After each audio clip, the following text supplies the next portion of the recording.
Chemistry students, here is your introductory video on scientific notation and accuracy and precision. This is PowerPoint number 2 of the Unit 2 on measurement and experimentation. And again, I am expecting we're going to spend a little more time on this in class, but wanted to get just the basics out to you. And you have a note sheet, so please be following along on your note sheet as we go. All right, so starting out with just the idea of scientific notation as a math review, and you have this in your notes. We use really big and really small numbers a lot in chemistry. You can see all of these things that are using exponents. So it's important you understand how to write them and how to use them. So as I said, we deal with these really big numbers. Here are two numbers that we're going to be dealing with. A mole, we'll learn about that soon, huge number, and maybe the mass of an electron. Very small number. Suppose we wanted to know the mass of a mole of electrons. Well, you'd have to do this horrible problem. Exponents make it easier, believe me. So let's just go over the rules for writing them first. So note number 1 says, what is scientific notation? It says a method of representing very large or very small numbers in the form m times 10 to the nth. Now I'm going to keep talking, but throughout this video, if you need to stop it to write things down, just pause it, write it down, and move on. So here's the form. It's m times 10 to the nth. And remember, m has to be a number between 1 and 10. It's got to be between 1 and 9.99999. Put a star next to that. It's not proper scientific notation if you have it starting with, like, say, the number 15. M can't be 15 because that's greater than 10. N is an integer, and it can be, and that's the exponent, and it can either be positive if it's larger than 1, like a number that's larger than 1, or negative if it's a number smaller than 1. So there are a couple of steps to writing a number in scientific notation. We're going to do 2 examples, and here are the steps which you can copy. The first thing is to look at this really big number and insert an understood decimal point, and that would be right here at the end. That's the end of the number. That's where the decimal point usually is. Then you need to decide where the decimal must end so that one number is to its left.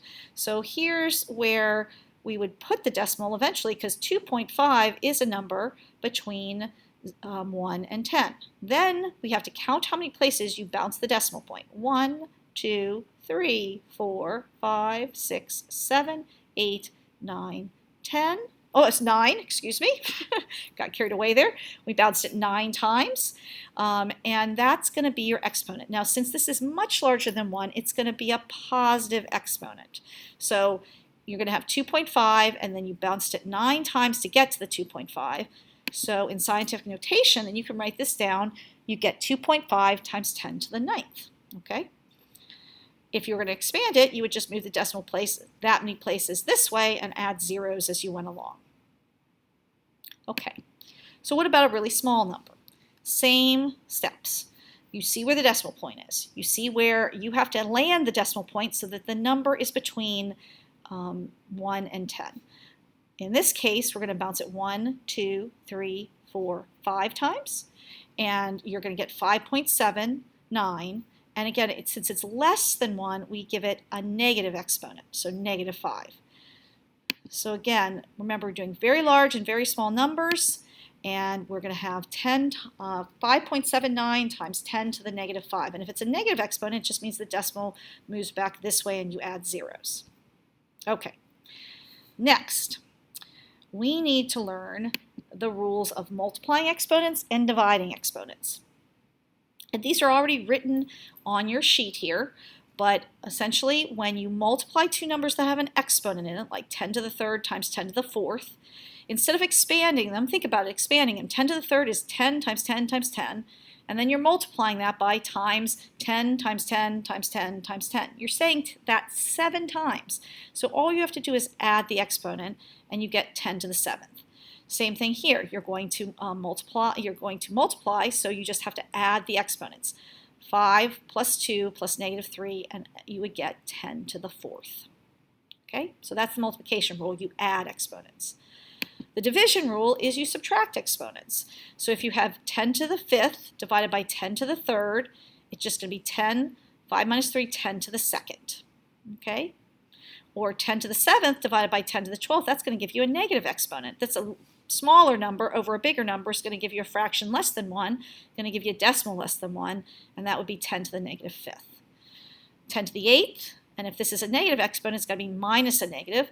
10 to the 8th minus negative 3 will give you 10 to the 11th. And then these, you have to do the multiplication first and then the division.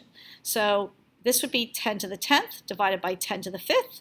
You'll subtract it, and you'll get 10 to the 5th overall. Okay, so we're going to try a couple of problems. So here are the problems.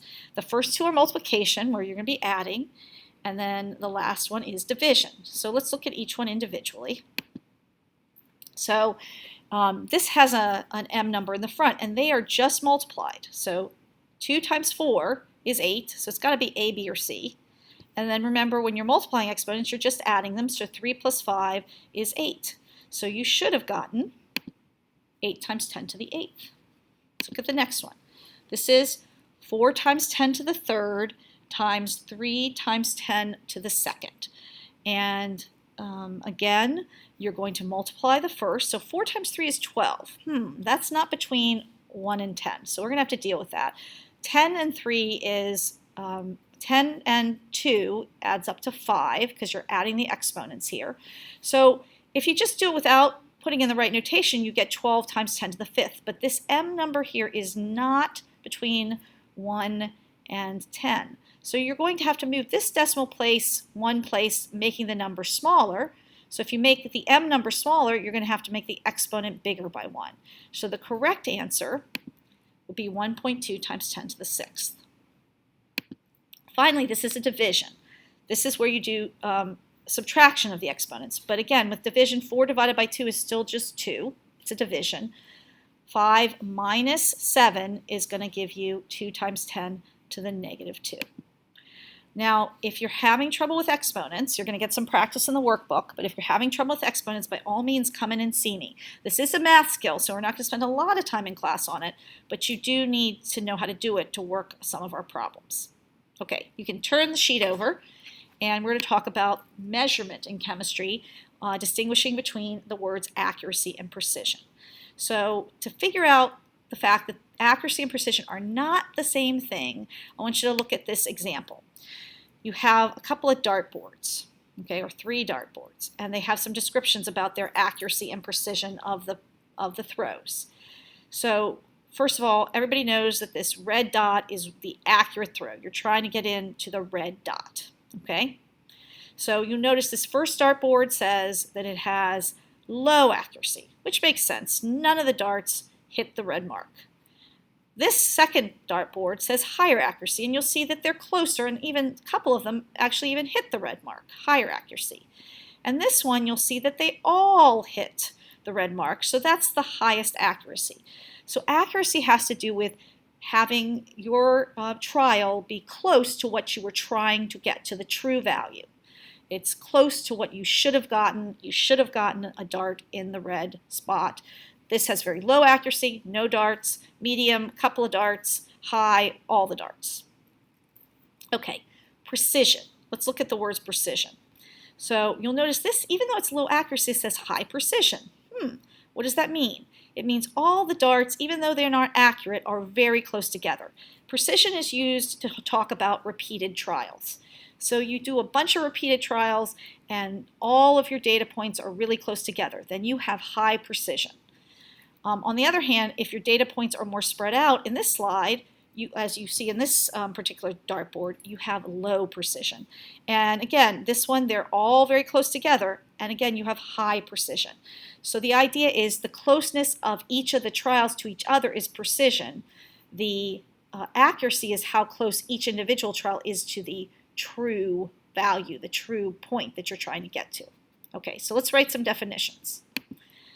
Accuracy is a measure of how close a measurement comes to the actual or true value of whatever is measured. So how close you are to actually finding out what the true value is. Sometimes you don't know, so you can't assess your accuracy. If we are trying to measure the boiling point of water and we figure out it's boiling at 100 degrees, then our thermometer is really accurate. On the other hand, if it's boiling and we're at normal room conditions and our thermometer says it's 20 degrees Celsius, then we know there's something wrong. Our thermometer is not very accurate. It's not close to the true value. Precision is a measure of how close a series of measurements are to one another. So again, if we took the thermometer and did 5 different trials and they all gave us 100, it would be very accurate, but it would also, each of the measurements in total would also be precise. Okay, so let's think about this for a second. Accuracy just says, is my measurement close to the true value? So can I have a single measurement that is accurate? You should have put yes. Okay, how about precision? It says, can I have a single measurement that's precise? And precision is about how each of your measurements, how close they are to each other. So since it has to involve a number of measurements and how close they are to each other, you can't have a single precise measurement. Okay, so this is a favorite SOL question. Let's read it and see if you can answer it. Sam weighs a mass of known weight of 50 grams on an analytical scale that he has not calibrated recently. So let me explain. That means that the weight he is weighing, it's used for calibration, and it is exactly 50 grams. It is a known weight. It is the true value of the weight. That's what it should weigh. We know it weighs that. It's been sent to us by the factory saying it's guaranteed it's 50 grams. That's the known weight. Well, he puts the mass on the scale and he gets the following readings. He does 5 trials. He gets 150 grams, 150 grams, 149 grams, 150 grams, and 150 grams. So let's assess John's accuracy and John's precision. Okay? So he's supposed to get 50. He gets a lot of measurements that are close to 150.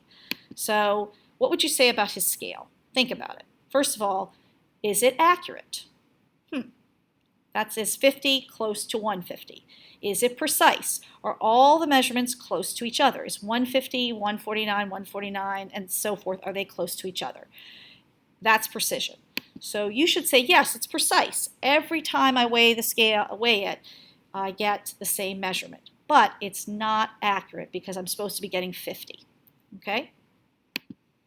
So to evaluate accuracy, the measured value must be compared to a correct value. You see, this is already written here in number 6 for you.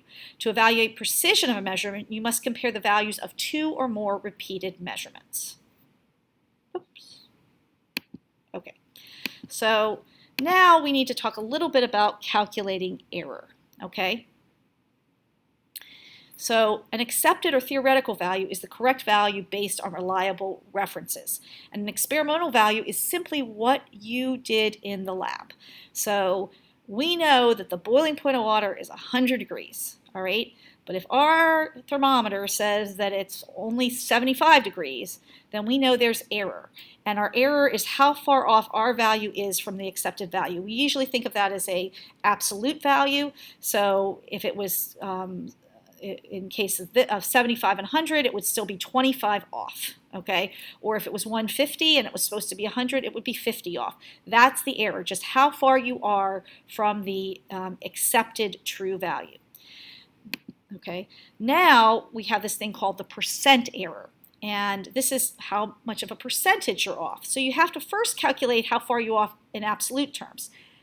Like in the case of the thermometer, it was 25 off. And then you divide it by the accepted value, okay? Accepted value is 100. So 25 over 100 times would be 25% error, okay? And so that's the formula that you should write in here. It's the error, which is the difference between the two, over the accepted value times 100. So let's just look at one. And again, we're going to do a lot of these. Let's look at one problem, okay? And it says a scale that needs calibration records a standard weight of 150 grams to weigh 155 grams. What's its error and its percent error? So it's supposed to be 150, but it's saying 155. So how much is it off? Right, it's off by 5, okay? So that's just its error, but now we got to figure out its percent error. So the error is just going to be 155 over minus 150, so it's off by 5 grams. But the percent error is the 5 grams, the error itself, divided by the accepted value, which was 150, times 100. If you put that in your calculator, you'll see that it's a 3.3% error. Okay, so that's the gist of this. We're going to go over a lot more of this next class, do a lot of practice problems, work in our workbook, but you have the notes to refer to, and good work.